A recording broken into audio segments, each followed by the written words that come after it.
Hi, welcome back.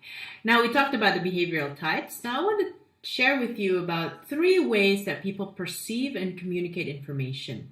And this is important because we might be using one of those ways and our network could be using another way. And unless we're sensitive to the differences, we may not be able to connect. Okay? So I'll give you an example. Some people perceive and register information through visual. I mean, they think in pictures, they talk in pictures, they use pictorial metaphors. For instance, I see where you're going with this, or can you imagine this? I mean, these are words that visual people use. And when you're talking to a visual person, make sure, even though you may not be visual, make sure you also describe things in a visual way. So for instance, let's say you're trying to tell a person about your industry and they say, I'd like to get to know a little bit about what you do. And you know that they're visual, okay? So you might want to use more of your hands, Remember, in my industry, we work in factories, and the factories are huge. They're X meters long, and they have a huge room inside, and there's 3 long machines. And then what we make is we take this product and we go here and we go here. See, the way I've described it is full of images, and a visual person can be looking at me right now and saying, okay, I can imagine this factory here and the machines and how the products are being moved on a conveyor belt from here to there. So when you're talking to a visual person, make sure your way of communication, your body language, helps you create a pictorial image for that person. You can also sense a visual person when they're thinking, they always look up. I'm quite visual. So when I'm thinking, I tend to look up. And it's kind of like when we're watching a movie and you see the thoughts floating through. That's how visual people think. So even though you're not that visual, when you know someone is visual, you need to communicate in their language. The second type of person is the auditories. Now the auditories, they think in sound, okay? Am I hearing this correctly? Or that sounds to me like, these are some of the words. Sounds good to me. Yeah, so some of the words that they use. They register information and they perceive things through their ears. So here's an example. When visual people talk to you, they look directly at you because they're visual. They have to look at you. When auditory people talk to you, don't be surprised if they turn on the side, because actually their best the best tool for perception is on the side, which is their ear. So they're not ignoring you. They're just actually hearing you or listening to you intensively. So don't be surprised also when they talk, they use sometimes these sound effects. I was in a car accident, this car went shoo, and I went and it crashed, bam, and all these people were screaming, and they're making these Hollywood sound effects. They're not crazy, but this is really how they perceive the world in terms of sound. What do you say about this? What do people say about this?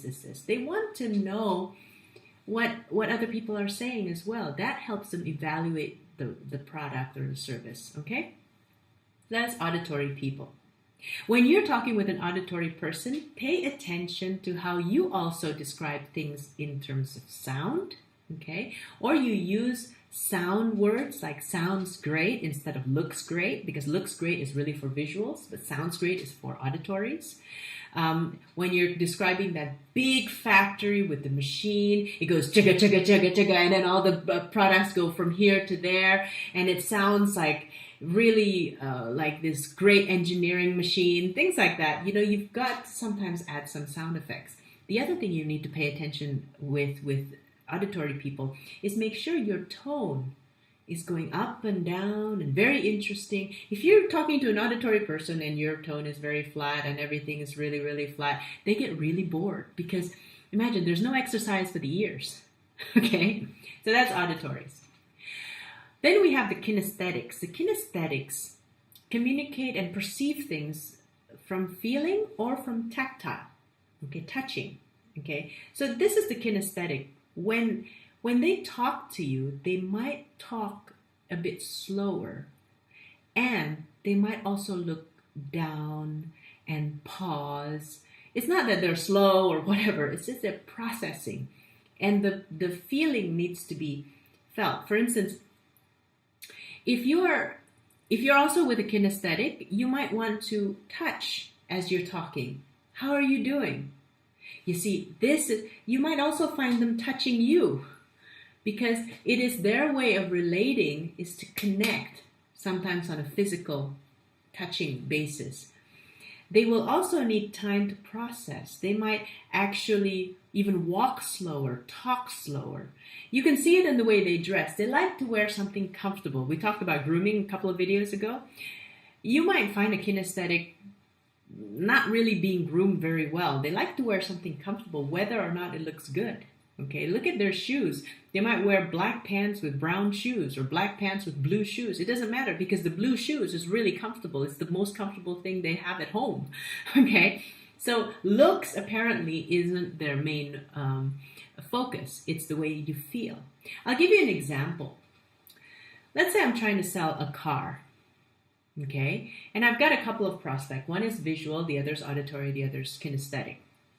And when I'm describing this car to them, I have to use their method of communication, right?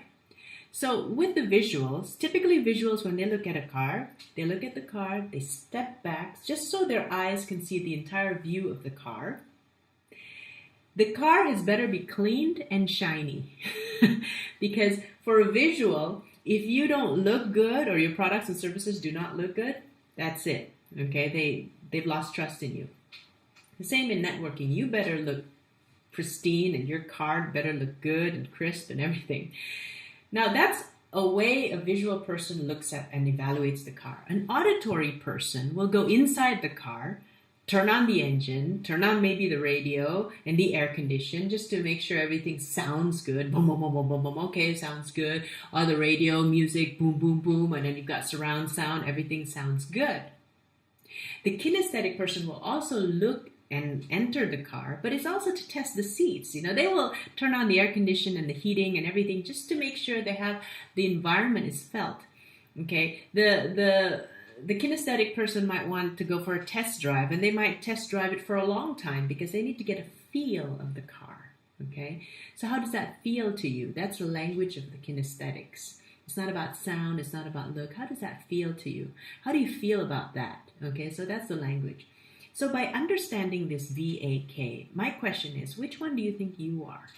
Okay, look at the way you talk, look at the way you act, the way you carry yourself. Which one of these do you think you fall into? Then I want you to go back to your main contacts, the one I asked you to work on the last video. What are they? What is their language or their method of communication and perception? Perhaps you'll start feeling and you'll start figuring out that, that's why I don't connect. That's why it feels like I need to repeat what I say 3 to 5 times for them to get it. Okay? Because maybe you're using the language of, let's say, auditory, and this person's kinesthetic. Okay? So when you're dealing with different people, make sure you speak their language. Okay, not your language. Off you go, do your exercises, and I'll see you in the next video.